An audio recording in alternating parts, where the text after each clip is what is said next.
فريق في مصنع للخياطة، حيث لقي أكثر من 129 امرأة من المقاومات والمطالبات بحقوقهن بالمساواة في الحياة.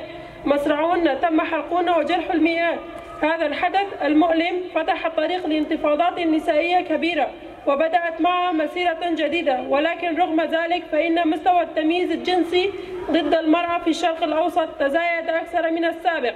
على العكس من ذلك، استخدمت الذهنية الذكورية كل جهودها لقمع إرادة وعزيمة المرأة، وآخرها في إيران، حيث ظهرت حالات تسمم بالغاز خاصة في المدارس التي تتعلم فيها الإناث. وبحسب المصادر فقد امتد هذا الوضع إلى أكثر من 50 مدرسة في إيران. تشير بعض المصادر إلى أنه تم توثيق حالات تسمم في 21 محافظة إيرانية، وجميع الحالات حدثت في مدارس الفتيات. ونتيجة لهذا الحادث كان هناك خوف كبير لدى الطالبات، مما أدى إلى ظهور مواقف وشكوك صارمة لدى الشعب، خاصة بعد مقتل المرأة الكردية جينا أميني باتهام شخصيات دينية متطرفة المعارضة لتعليم الفتيات في إيران. إن تاريخ النظام الإيراني معروف بالتحيز الجنسي ضد المرأة.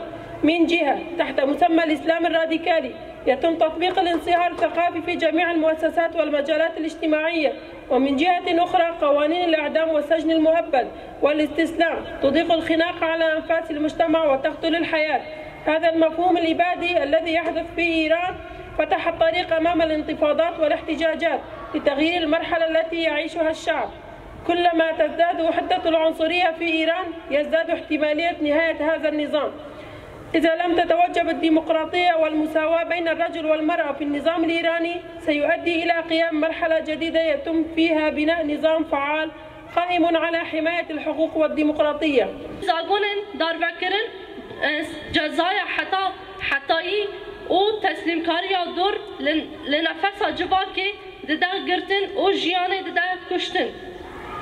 و فرازات هندکرنه کل ایران دقومه بخاره لبر سرهلدان و راپرینن گوهرتنا پیواجه دایه وکرن. بقاسی کو نجات پرستی سیستم گرانتر دبه او قاسجی پرگالا بر بتونبون ودچه حیاکو به شوازا پرگالا ایران ده دموکراسی و پاراستنا مافی زایندان نبه و پیواجو بر به آواکرنا سیستم کنو یا کولکتیو مافخاص و دموکراتیک و بچه سرهلدان جن جیان آزادی کل رجلات کردستان دقومن اف پیواجو دایا دست بکرن بویا را کل ایران دقومه ننویا لیب بردوامی دیرو کاوی جه دست بک آواکرنا دولت ایران تی بنابه کمیته زاروکان و ریببری دبستانان لکانتون و عفرین و شهبایه انوان